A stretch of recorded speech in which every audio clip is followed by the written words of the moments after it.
الكريم أما بعد فأعوذ بالله من الشيطان الرجيم بسم الله الرحمن الرحیم حسن یوسف کو دیکھ کر کٹ گئی انگلیاں لاکھوں نے جان دے دی میرے مصطفیٰ کے واسطے سامعین محترم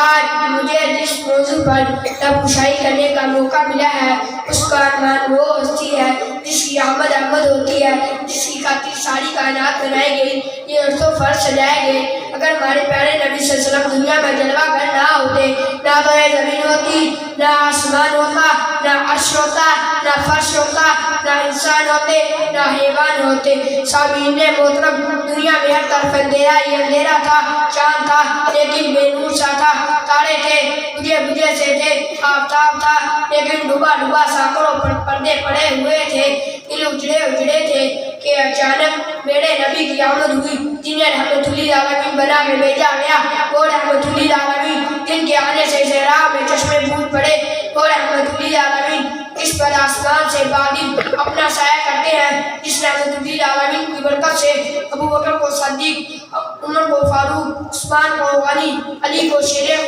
خدا بنا لیتے ہیں مجھ میں ان کی ثنا کا سلیقہ کہاں مجھ میں ان کی ثنا کا سلیقہ کہاں وہ شاہ دو جہاں میں کہاں اور وہ کہاں معزز سامعین وہ اپنے چچا کے قاتل کو معاف کرنے والا مکہ کو فتح کرنے کے بعد عام معافی کا اعلان کرنے والا جس کی زلفوں کی قسمیں میرا رب اٹھاتا ہے میرا رب کبھی حسین کہے کبھی قرآن کہے کبھی فرقان کہے کبھی یاسین کہے کبھی طه کہے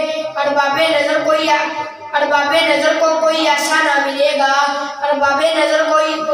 ایسا نہ ملے گا بندے تو مل جائیں گے پر آقا نہ ملے گا وما علینا الا البلاغ المبین